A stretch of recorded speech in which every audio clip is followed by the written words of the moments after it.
तो ब्राह्मण कोई समाज नहीं है, मतलब मानसिक बीमार लोगों का एक समूह है ब्राह्मण, जो खुद को ऊंचा मानता है, खुद को श्रेष्ठ मानता है। कॉन्स्टिट्यूशन में उनका कोई अप्रूवल नहीं है, तो हम उनकी जाति या समाज का इस्तेमाल ही ना करें।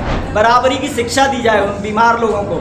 महिला सुधरी होती है क्योंकि महिलाएं लेकर ये लोग आर्य लोग महिलाएं लेकर नहीं आए थे। बाबा साहब ने 1925 में मनुस्मृति का दहन किया, तो उस समय बाबा साहब ने इतनी हिम्मत का काम किया जो हम लोग आज नहीं कर सकते। जिन क्षेत्रों पर बाबा साहब ने काम किया उन क्षेत्रों में अपने बच्चों को नहीं भेज रहे हैं, उन्हीं तथाकथित ऊंचे वर्गों के मजदूर बन रहे हैं। ना हम अर्थशास्त्र में काम कर रहे हैं, ना हम पत्रकारिता के क्षेत्र में जा रहे हैं। बीए तो हमारे यहाँ ऐसे हो गया है, जो कुछ नहीं करता वो बीए करता है। भैया आप अपने लोगों को ऊपर भेजेंगे नहीं, आपका नेता मजबूरी में आपको राहुल गांधी को नेता मानना पड़ेगा। आंकड़ा नांगल बांध उनके कहने के आधार पर बनाया गया था।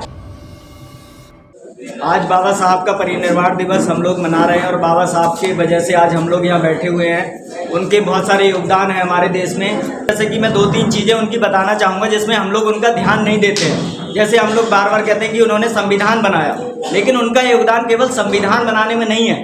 उन्हें संविधान निर्माता की बात कहकर हमारी सरकारें भी यहीं पर उन्हें समेट देती हैं। लेकिन भारत की जो रिजर्व बैंक ऑफ इंडिया है, जिसकी वजह से आज भारतीय अर्थव्यवस्था चल रही है, वरना भारतीय अर्थव्यवस्था बहुत कमज़ोर थी एक समय पे। अंग्रेजों के आने के समय से लेकर हमारी हालत बहुत बुरी हो गई थी।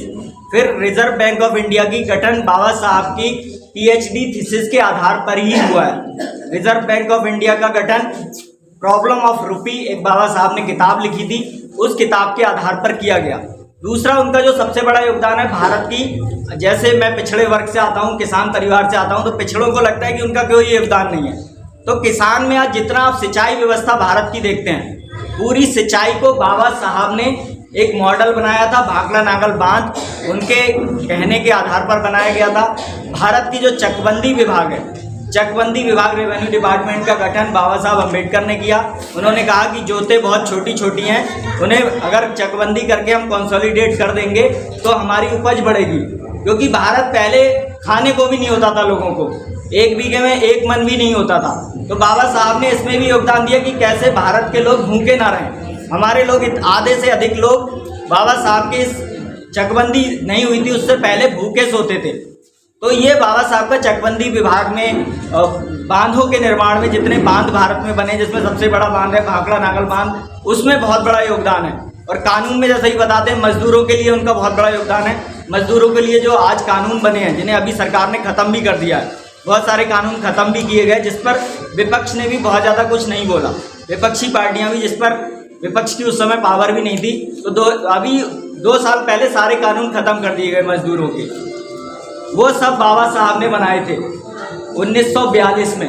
महिलाओं के लिए जितनी मैटरनिटी लीव है, जो भी लीव है, महिलाओं के अधिकार उन्होंने दिए। जैसे कि सर अभी कह रहे थे कि ब्राह्मण समाज की महिलाओं को भी दिए, तो मैं ये कहना चाहूँगा सबसे पहले तो ब्राह्मण कोई समाज नहीं है, ये एक बीमार समूह है, बीमार लोगों का समूह है जो खुद को ऊंचा मानता है, खुद को श्रेष्ठ मानता है। मतलब मानसिक बीमार लोगों का एक समूह है ब्राह्मण। उसे आप समाज ना कहें। जब आप उसे समाज कहते हैं तो आप एक बीमार लोगों के, मानसिक बीमार जो हैं, पागल लोग हैं, उन्हें आप कहीं ना कहीं एक मोहर लगा रहे हैं, उन्हें स्टैंप लगा रहे हैं। तो ब्राह्मण कोई समाज नहीं है। इसलिए जो तथाकथित ऊंची जातियाँ थी उन्हें सामान्य वर्ग कहा गया, उन्हें ऊंचा नहीं कहा गया। वो ऊंचे नहीं हैं, वो सामान्य है और हम लोग पिछड़े हुए हैं। जैसे हम बार बार कह देते हैं कि उच्च वर्ग है वो।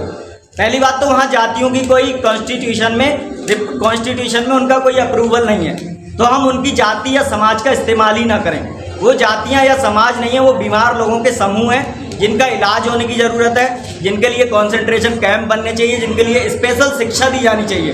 बराबरी की शिक्षा दी जाए उन बीमार लोगों को, जिससे कि वो समझें कि समाज बराबरी से चलता है।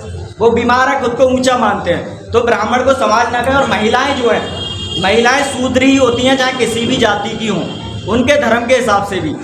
महिला कभी ब्राह्मण नहीं होती, क्षत्रिय नहीं होती है, महिला शूद्र ही होती है, क्योंकि महिलाएं लेकर ये लोग आर्य लोग महिलाएं लेकर नहीं आए थे।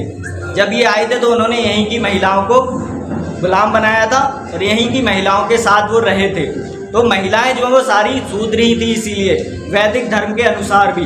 तो सामाजिक रूप में ये सारी चीज़ें बाबा साहब ने समझी। बाबा साहब ने 1925 में मनुस्मृति का दहन किया था, आप लोगों को पता है। तो उस समय बाबा साहब ने इतनी हिम्मत का काम किया जो हम लोग आज नहीं कर सकते। आज तो बहुत ज़्यादा कंसोलिडेट हो गई है पावर, कहीं ना कहीं ब्राह्मणिज्म जो है बहुत मजबूत हुआ है। तो इस सब पर हमें ध्यान देने की ज़रूरत है। बाबा साहब के बारे में मैं कहूँ तो मेरे लिए तो बहुत ही कम होगा। सबसे बड़ी बात, जैसे आज सर कह रहे थे कि हम संगठित कैसे होंगे, उस पर हम लोग बताएं, तो उस पर मेरा यही कहना है कि आज हम लोग पढ़ रहे हैं, लेकिन आज हम लोग जिन क्षेत्रों पर बाबा साहब ने काम किया उन क्षेत्रों में अपने बच्चों को नहीं भेज रहे हैं। ये बात मैंने पहले भी कही थी। समाज शास्त्र के क्षेत्र में अगर मैं यहाँ पर पूछूं, किसी का बच्चा शायद नहीं होगा। ज़्यादातर को इंजीनियर बनाना है, डॉक्टर बनाना है। मतलब आप उन्हीं तथाकथित ऊंचे वर्गों के मजदूर बन रहे हैं। आप इंजीनियर बन जाएंगे, किसके यहाँ नौकरी करेंगे जाके? आप समाज में क्या परिवर्तन ले आएंगे? आप डॉक्टर बन जाएंगे, आप मजदूर बन जाएंगे। डॉक्टर इंजीनियर कुछ नहीं है, सिर्फ मजदूर है। सरकारी कर्मचारी भी मजदूर है। आप सोशल साइंस में कोई योगदान नहीं देंगे, अर्थात सामाजिक परिवर्तन में हमारे लोगों का कोई योगदान नहीं है, क्योंकि ना हमने समाज शास्त्र में काम किया, ना हम अर्थशास्त्र में काम कर रहे हैं, ना हम पत्रकारिता के क्षेत्र में जा रहे हैं, ना हम इतिहास के क्षेत्र में जा रहे हैं, ना हम राजनीतिक शास्त्र के क्षेत्र में जा रहे हैं। किसी भी ऐसे क्षेत्र में जिससे समाज बदलता है उसमें हम जा ही नहीं रहे। हमें अपने बच्चे को थोड़ा सा, हमारी नौकरी लग गई, इंजीनियर बनाना है, वो मजदूर बन जाएगा किसी कंपनी का जाकर, और कल को जाकर जय श्री राम करेगा, क्योंकि उसे सोशल साइंस पढ़ी नहीं उसने। उसकी कोई गलती नहीं है, गलती आपकी है, क्योंकि आपने उसे सोशल साइंस के क्षेत्र में भेजा ही नहीं। अगर मैं आपसे पूछूं कि आप कहते हैं कि हम 85% हैं, क्या एक साल में आप 10 सोशल साइंस की रिसर्च भी कर रहे हैं ढंग की? बाबा साहब ने जो किताबें लिखी, क्या उस तरह की एक भी किताब आप लिख रहे हैं? बरेली में बताइए, बरेली इतना बड़ा शहर है, यहाँ पे आपकी 40 लाख संख्या है बहुजन समाज की। आप बता दीजिए कोई 40 यहाँ पर लेखक भी हों जिन्होंने कोई ढंग की किताब लिखी हो। किताबें लिख देना, ब्राह्मणों की आलोचना कर देना बहुत आसान है, लेकिन हम कुछ ढंग का रिसर्च कर ही नहीं रहे। कोई ढंग का हमारा योगदान ही नहीं है, ना सोशल साइंस में है, ना अर्थशास्त्र में है, ना राजनीति में है, ना किसी भी सोशल साइंस के सब्जेक्ट में हमारा कोई काम नहीं है। इंजीनियर आपको अच्छे अच्छे मिल जाएंगे, कोई नासा में जा रहा है, कोई कहीं जा रहा है, लेकिन जिससे सोसाइटी बदलेगी उस पर हमारा काम नहीं हो रहा है। तो हमें समाज शास्त्र के विषयों को अपने बच्चों को पढ़ाना पड़ेगा, तभी हम कुछ कर पाएंगे। क्योंकि बाबा साहब के बारे में, बाबा साहब का बागमय की अगर मैं बात करूं तो यहाँ पर अधिकतर लोगों ने नहीं पढ़ा होगा। क्यों नहीं पढ़ा? क्योंकि हमें क्या करना था? साइंस पढ़ी हमने, फिजिक्स पढ़ी, केमिस्ट्री पढ़ी, हमारे पास टाइम ही नहीं था। हम बीए करते ढंग से। बीए तो हमारे यहाँ ऐसे हो गया है कि जो कुछ नहीं करता वो बीए करता है, जिससे कुछ नहीं आता वो बीए करता है। जबकि आपको पता है कि bachelor of arts, master of arts जो है बहुत इंपॉर्टेंट सब्जेक्ट हैं दुनिया में। दुनिया में सोशल साइंस की इतनी महत्व है जितना आप सोच नहीं सकते, लेकिन भारत में उसका कोई महत्व नहीं है। तो हमें इस सब पे काम करना पड़ेगा, अपने बच्चों को इन क्षेत्रों में भेजना पड़ेगा, और इन क्षेत्रों में अपने बच्चों को वही भेज सकते हैं जो अच्छे स्टेटस पे हैं। क्योंकि गांव का गरीब आदमी अपने बच्चे को सोशल साइंस में डॉक्टरेट नहीं करा सकता, उसमें बहुत संसाधन लगते हैं वहाँ तक पहुँचने में। लेकिन आप लोग जो एक स्टेटस अचीव कर चुके हैं, कि स्तर पे पहुँच चुके हैं, वो लोग अपने बच्चे को डॉक्टरेट करा सकते हैं, अच्छे अच्छे इंस्टीट्यूट भेज सकते हैं, कैम्ब्रिज भेज सकते हैं, ऑक्सफोर्ड भेज सकते हैं, Tata institute of social sciences में भेज सकते हैं, दिल्ली विश्वविद्यालय भेज सकते हैं, जेएनयू भेज सकते हैं। क्योंकि गांव का आदमी जेएनयू नहीं भेज सकता अपने बच्चे को। जेएनयू में बाबा साहब के नाम पे जो क्रांति चल रही है वो भी सवर्ण ही कर रहे हैं।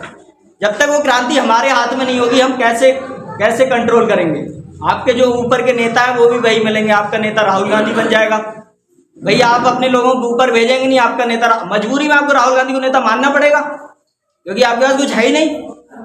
तो हमें इन सब क्षेत्रों पे काम करना पड़ेगा, यही मैं कहना चाहूँगा। और बाकी आज के दिन पे दुखद दिन है, और हम सबको यही श्रद्धांजलि बाबा साहब को होगी कि उन क्षेत्रों पे हम काम करें जिन्होंने बाबा साहब ने काम किया, और वहाँ अपने बच्चों को भेजें जहाँ बाबा साहब पढ़े। जब हम वहाँ से हमारे बच्चे पढ़ के आएंगे तो वही लोग बाबा साहब की तरह बनेंगे, और बाबा साहब की तरह हजारों लोग हो जाएंगे यहाँ पर। तो किसी की ताकत नहीं कि हमें गुलाम बनाएगा। हम उन्हें अधिकार देंगे, ना कि उनसे अधिकार मांगेंगे। हमें उन्हें एक्सक्लूड करना पड़ेगा, खुद को नहीं। अभी हम बौद्ध बन रहे हैं, कुछ भी बन रहे हैं, तो हम खुद अलग हो रहे हैं समाज से, लेकिन हमें अलग कैसे करना है? उन्हें 10% लोग समाज के मुख्य धारा बने हुए हैं, जबकि उन्हें अलग होना चाहिए। उन्हें नौकरियां मांगनी चाहिए हमसे कि भैया कुछ दे दो हमें। इसी के साथ मैं अपनी बात खत्म करना चाहूँगा। बहुत बहुत धन्यवाद आप लोगों को।